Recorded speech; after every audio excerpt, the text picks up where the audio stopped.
The book that is out that we want to talk about is called Bench Jockey, and it's material that you may well have already read. If you've ever been to a game in Miller Park, it's very possible you've read the work of Jim Crines. Maybe the name rings a bell as you look at the author who wrote this little thing, the Game Day magazine for the Brewers, and the story. Well, they are stories. It's Bench Jockey stories about the Milwaukee Brewers. Jim Crines still writing for Game Day magazine, and welcome to the show, Jim. Guys, I can't tell you what a pleasure it is to be here. Thank you so much for having me on. No problem. Now, looking through this, and there's a little bit of a preview on this, and you can read some of the examples. But, this is going through how many years of writing for Game Day magazine? I started writing for Game Day and the Brewers 20 years ago, and the magazine has morphed a bit. It used to be one of those big magazines you'd buy anywhere, but it's with cost cutting and whatever, it's gone down to a smaller magazine. So it's the one you get when you come into the front gates, and they'll give you one. It's not something you have to buy. So if you've been to Miller Park in the last 10 years, they've been handing them out as you walk in. So generally, it's they're current and they're bios on players. There's a lot of stats, a lot of player interviews. So if you've been there recently, you've been getting these magazines without paying for them. So it's a nice perk when you go to the ballpark. What got you into this? So how does one become a writer for Game Day magazine for a baseball team? That's really a good question. I was telling someone yesterday, I had a book signing here in the area, and she says, "How do you get into this?" And I have a BA in history and a master's in communications, but I never wrote, Luke. I never wrote had written since I was a kid, and I got into radio. And I was a sports director for a station in Milwaukee. And Mario Zeno, who was director of publications for the Brewers for 25 years, he and I just struck up a friendship. And I said, well, what if I submit an article? And, if you like it, great. If not, put it in the circular file. And so lo and behold, he liked it enough to publish it, and then a green light went on. And I started writing regularly for him. And the odd part about that is once people see that, you start getting calls from editors, and I mean newspapers, Milwaukee Journal-Sentinel. You get calls from CNI newspapers, all the major publications. And in those days, before the internet, where everybody's a writer now, let's not talk about quality, but everybody's a writer. And it was just an amazing process that initial story with Milwaukee Brewers Game Day led to a solid career as a freelance journalist. It led to 2 novels, actually 3 novels, 7 screenplays.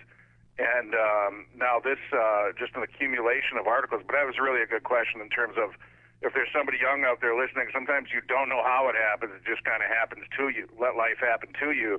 And so I found the thing that I love through just kind of trial and error. But it's been 20 years of finding something that I really love to do, which is write, and it's gone off in many different directions.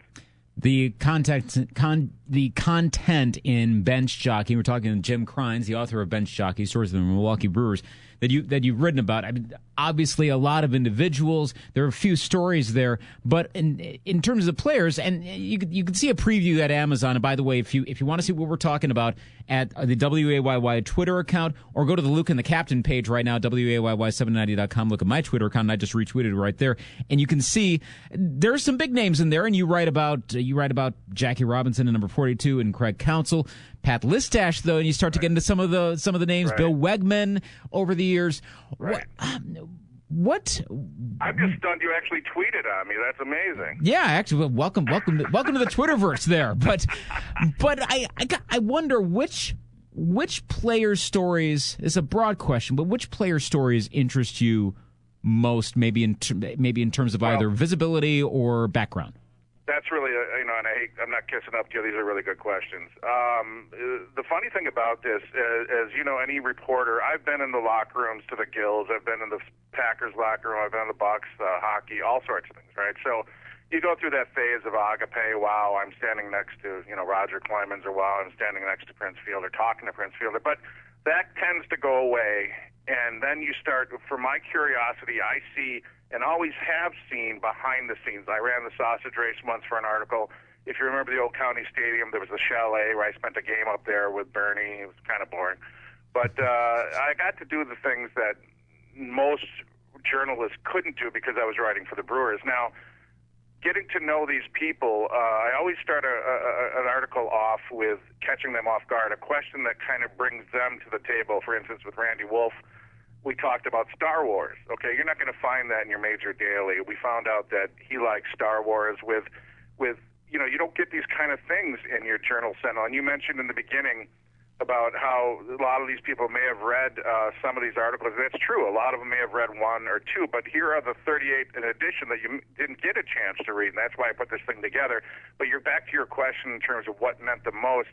Sure, I like talking to Counselor, the Troy Hawkins, and all these guys, but you mentioned Bill Wegman, who went on to become a preacher, which is kind of cool. What do they do after they're done? And there was Jim Abbott, who you know, the pitcher who had ostensibly one arm, pitched in the majors, including the Brewers, but he had a no-hitter, I think, with the Yankees.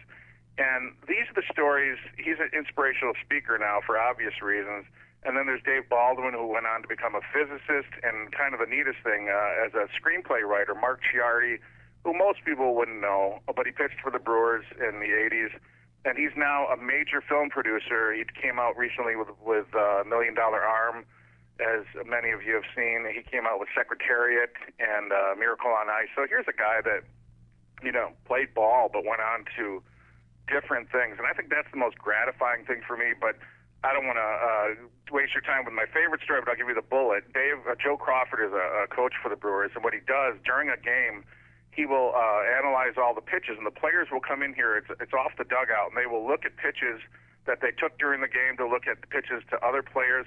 So a lot of people would never know that these guys are behind the dugout watching game time film, 10 seconds after they struck out or what have you. And then it was really surreal to see Braun in left field, and then turn my head a minute later, and he's behind me looking at a computer screen to see how he's going to be pitched. So I challenge anybody to have seen that experience before. So those are the kind of things I like to do.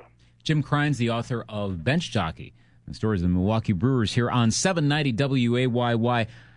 How does one get assigned a story? You freelance for this. Do the Brewers, since they're basically your publisher, do they assign you to this? Do you just go, I think this might be an interesting angle? Where do you get your story ideas / assignments? A little bit of both, or a lot of bit of both. Mostly with the Brewers, I was assigned. Mario said, I could make a waste disposal guy sound interesting, and it's a big compliment as far as I'm concerned. So I was the behind-the-scenes guy with about 70% of the articles, and the other 30 I pitched. And I think that it's nice to have an insatiable curiosity, which I always see the side angle where a lot of people may gloss it over. And let's face it, there's a lot of guys who enjoy the stats and the RBIs and the ERA, and that's fine.